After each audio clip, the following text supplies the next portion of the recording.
يا صباح الفل وصباح الورد وصباح الياسمين على احلى واجمل اخوات في الدنيا، او مساء الفل ومساء الورد ومساء الياسمين على كل حبايبي واخواتي واصحابي حبايب قلبي. طبعا اللي بيشوفوا الفيديو الصبح نصبح عليهم، واللي بيشوفوا الفيديو بالليل بنمسي عليهم. احلى مسا عليكم كلكم حبايب قلبي. لايك وشير وسبسكرايب للقناه لو اول مره تشوفيني، وفعلي زر الجرس يوصلك اشعار بكل فيديو جديد احنا بننزله مع بعض. ويلا بينا نصلي على النبي كمان تحت كده في الكومنتات عشان ناخد الاجر والثواب، ونقول اللهم صل وسلم وبارك على سيدنا محمد وعلى اهله وصحبه وسلم. ويلا بينا نبدأ الفيديو بتاعنا على طول. يلا بينا يا حلويات، يلا بينا يلا بينا نشوف هنعمل ايه. هنرجع كل حاجة مكانها على الصفاية علشان لما نيجي نقف نغسل المواعين بتاعتنا نبقى مصفيين الحاجة بتاعتنا، وما نحطش مواعين على بعض عشان ما تكمكمش، بتبقى ريحتها صعبة.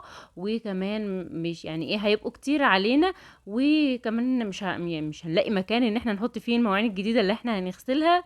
وكمان هنجيب كل الكركبة اللي موجودة معانا على الرخامات نحطها على الرخامة بتاعة الحوض كده عشان نشوف هنغسل كمية اطباق ومواعين قد ايه. المهم يعني ان اليوم ده كنت بادئه الروتين بتاعي من بعد الظهر، ايوه من بعد الظهر، عشان كده دخلت على المطبخ الاول وبعد كده هخش على بقيه الشقه. انا كان عندي غدا، يعني مش هعمل معاكم في الفيديو النهارده غدا لان انا كان عندي غدا من قبليها بيوم، فقلت النهارده بقى اعمل معاكم الروتين كده اللي متشقلب كده اللي ابتديناه يعني بالشقلوب.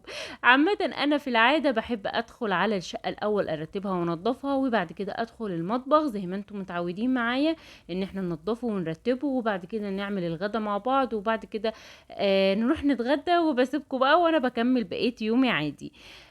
اليوم ده كنت مش فاكرة انا كنت فين. لا اليوم ده انا كنت بخبز تحت مع حماتي، وكنا بنخبز يعني، وطلعت الظهر فولادي قربوا يجوا من المدرسة، فقلت لا انا هدخل على المطبخ الاول طالما المطبخ بقى متروق ونضيف وما فيهوش اي حاجة. خلاص الشقة بالنسبة لي كده حتى لو الولاد جم هسخن لهم الغدا واغديهم واكمل على المطبخ، وبعد كده انا بقى هم هيروحوا دروسهم وانا هشوف شغلي في قلب الشقة. بس انا الحمد لله انجزت قبل ما يجوا كمان من اللهم صل وسلم على سيدنا محمد، قبل ما يجوا من المدرسة. دخلت على المواعين زي ما انتوا شايفين كده، رصيت المواعين بتاعتي ونضفت الرخامات بتاعتي كده، جبت المواعين بتاعتي كلها على الرخامة، وقفت غسلت المواعين بتاعتي، وبعد كده هطلع بقى على الشقة. المواعين مش كتير، حبة صغيرين، مكان بقى حلة الفشار بتاع البوب كورن، الفشار يعني اللي هو البوب كورن بتاع الولاد اللي بعمله الصبح، وطبعا كام طبق كده من امبارح، وطبعا انا بفضل فشار في طبق كده يبرد، يعني شوية حاجات كده بسيطة، يعني ما كانوش يعني مواعين كتير، ده اللي انا عايزة اوصله لكم يعني. هنقف نغسلهم مع بعض كده على ما نصلي تحت في الكومنتات كده على النبي صلى الله عليه وسلم عليه افضل الصلاة والسلام. تعالوا ما اقول لكم بقى على شويه حاجات كده نعملها في قلب المطبخ على ما نغسل المواعين مع بعض. اول حاجه سفنجه الاطباق ديت او الاسبونشه بتاعه الاطباق ديت ان احنا نغيرها على طول يا بنات، عشان بتبقى فيها بكتيريا ضاره، وكمان بتبقى ساعات بتبقى ريحتها وحشه، فنغيرها باستمرار علشان ما نخليش ريحتها وحشه على طول. او ما تبص مننا على طول يا بنات ان انتي تغسليها بميه مغليه كل يوم بعد ما بتخلصي المواعين بتاعتك. يعني انا اخر اليوم ما بعد ما بخلص المواعين بتاعتي بغلي الكاتل كده، بحط فيه شويه ميه يغلوا، واروح حاطه في قلب العلبه اللي انا بغسل فيها، اللي انا برغي فيها الصابون بتاعي، يعني بروح حاطه فيها السفنجه بتاعتي كده وحطها في الميه المغليه في الكاتل، فبتتخلص مني من اي ريحه ممكن تكون السفنجه شايلاها. فتاني يوم اما طبعا بصفيها قبل ما انام، يعني بخلص المطبخ كده وبكنسه وبمسحه، وقبل ما بنشف الحوض بتاعي بروح مفضيها، بتكون يعني المية بردت شوية، بروح شايلاها ومصفياها ومصفية الحوض ومنشفة الحوض بتاعي كويس جدا، علشان خاطر احافظ على الحوض واحافظ على السفنجة، وتبقى اجي اغسل تاني يوم بقى المواعين بتاعتي او الاطباق بتاعتي تبقى السفنجة بتاعتي ريحتها حلوة، ما يكونش ريحتها وحشة، وما يكونش فيها اي بكتيريا ضارة. فوط المطبخ بقى يا بنات احنا لازم نحافظ على نظافتها، يعني نعمل فوطة نمسح فيها ايدينا، وفوطة نكون بنشيل بيها اللهم صل وسلم على سيدنا محمد. الحاجات اللي على النار، وفوطه اللي انتوا بتشوفوني دايما حطها على الحنفيه من فوق، ديت على طول محطوطه كده زي ما انتوا شايفين، بغسلها وبحطها فوق الحنفيه كده. ديت بلمع بيها الرخام، بلمع بيها الحوض. ديت على طول يعني نعمل لكل حاجه فوطه، فوطه تنشيف الايد لوحدها، وفوطه اللي بنمسك بيها الحلل لوحدها، والفوطه اللي بتاعت الرخامات لوحدها. تمام كده. كل حاجة لو خصصت لها فوطة معينة صدقيني مش هتحتاجي فوط كتير عندك في المطبخ، وكمان في نفس الوقت هتحافظي عليهم، وكمان آم، هتبقى سهل الاستخدام معاكي كمان لو عملت لكل حاجه مكان. يعني الفوط بتاعه اللي بنشف بها ايديا بعلقها على طول عندي على الرخامه اللي فوق الحوض. الفوطه اللي انا بقى بغسل بيها الرخامات او بلمع بيها الرخامات حطها فوق الحنفيه على طول. اما الفوط بقى او القلافز اللي انا بلبسه عشان اطلع الحاجه من الفرن او امسك بيها الحاجه من على البوتاجاز، ديت طبعا بتبقى جنب البوتاجاز او فوق الغساله زي ما انتوا بتشوفوني حطها على طول، بحطها فوق الغسالة. فبتسهل عليا ان انا استخدمها. يعني ايه ان انا استخدمها؟ عايزة انشف ايدي، عارفة مكان الفوطة اللي بنشف فيها ايدي، الفوطة اللي بمسك بيها الحاجات، ببقى عارفة ان هي فوق الغسالة.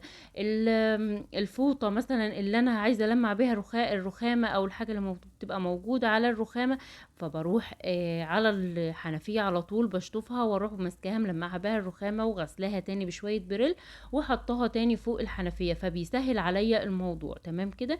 تمام كده. تاني حاجة بقى علشان نحافظ على ريحة المطبخ بتاعنا على طول، بعد قلي سمك، بعد قلي بانيه، بعد اي حاجة مقلية بالذات، بتلاقي البخار طالع مالي المطبخ بتاعك. ف عايزة بقى تحافظي عليه، مجرد ما بتقلي السمك تتخلصي من الزيت على طول بتاعك. وكمان ممكن تحطي مع زيت السمك تحطي ليمونة، 5 دقايق بس كده هتلاقي ريحة الليمون طلعت في مكان السمك. نتخلص من الزيت بسرعة اللي احنا قلينا فيه السمك او البانيه او اي حاجة انت قلياها، نتخلص من الزيت بسرعة. وبعد كده نروح ماسكين بقى جايبين اي نوع من المعطر نروح ماسحين بيه الارضية. وكمان في الجو كمان نروح رشين كده اي نوع معطر، هتتخلصي بسرعة من اي ريحة تكوني انت يعني تكوني قالية فيها. موضوع ان انت تقلي القلي بالذات او الزيت اما بيتبخر بيعمل ريحة بتملى المطبخ، انتوا فاهمين قصدي ايه؟ فهي دي الحاجة الوحيدة اللي عايزة تتخلصي منها بسرعة، ان انت ترشي معطر، تتخلصي من الزيت وترشي معطر. عامة انا كمان لما بخلص الطبيخ بتاعي بروح مشغلة المروحة اللي موجودة عندي في المطبخ عشان تطرد لي اي ريحة تكون مكان الطبيخ، وارش نوع من المعطر. آه، طبعا لما بتشغلي المروحة وترشي معطر فالريحة بتملأ المطبخ وبتملأ المكان اللي موجود حواليكي. وكمان بمسح الأرضية، بغسل الأرضية بتاعتي على طول بتاعة المطبخ بشوية كلوريكس ألوان، أي منظف ليه ريحة تكون كويسة بغسله بيها وألمع الأرضية، فما بيبقاش في المطبخ أي ريحة لأي بواقي أكل أو ريحة سمك أو ريحة فيجيتار أو أي ريحة ممكن تكون مضايقاني جوه المطبخ. تمام كده. تمام كده. البوتاجاز بقى يا جماعة، البوتاجاز اهم حاجة ان احنا ننضفه على طول. البوتاجاز ان احنا ننضفه على طول، بعد كل اكل لازم تنضفي البوتاجاز بتاعك. هصدقيني هيريحك ان انت تمسكيه في يوم مثلا وتغسليه غسلة عميقة ويبقى مليان بقى دهون ويبقى مليان حاجات مش كويسة. لا، كل يوم تغسلي البوتاجاز بتاعك. انا حوالي بغسل البوتاجاز بتاعي 3 4 مرات في اليوم. لو لقيت عليه طرطشة اقول لكم ايه، طرطشت شويه مكان الطبيخ كده او قلي زيت، فبروح بفوطه مبلوله على طول واروح يعني ملمعاه على طول. مش بستنى، يعني مش بستنى البوتاجاز ان هو يتراكم عليه دهون واقعد بقى ادعك في البوتاجاز واحك فيه والمناظر اللي احنا بنشوفها دي. لا لا لا، تخلصي من الدهون اللي موجوده على البوتاجاز بتاعتك اول باول باي فوطه مبلوله، باي نوع مذيب للدهون. في ساعتها هتخليكي تتخلصي من اي دهون موجودة على البوتاجاز. والحوامل البوتاجاز اخر اليوم برضو هي كمان مع البوتاجاز ومع الحوض لازم تغسليها عشان ما يتراكمش عليها اي دهون وتبقى صعبة عليكي في التنظيف. تمام كده. دول شوية نصايح صغيرين كده تمشي بيهم يومك في المطبخ، صدقيني هيسهل معاكي الدنيا. تعالوا بقى اما نشوف عملنا ايه. بعد ما خلصت المطبخ بتاعي وطبعا وكنسته كويس جدا ولمعته كمان، ونضفت البوتاجاز ونضفت الرخامات يعني بصوا خليت المطبخ بتاعي ما فيهوش غلطه. يا دوبك هطلع بواقي الاكل اللي انا سايباها من امبارح في التلاجة، هطلعها بره اسيبها تبرد على ما اشوف الشقه بتاعتي محتاجه مني ايه.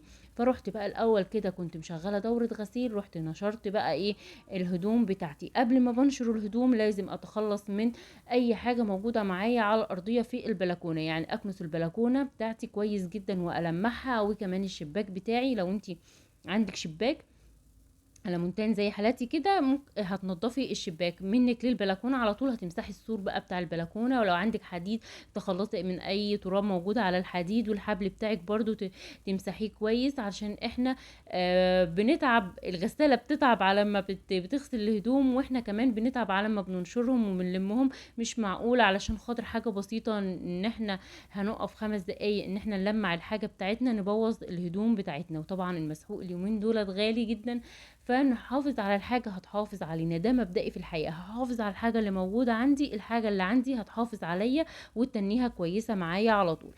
آه كنست البلكونه بتاعتي ولمعتها والشباك ونشرت الهدوم بتاعتي زي ما انتوا شفتوا، وكان الجو مغيم، كنت بصراحه خايفه جدا على الهدوم.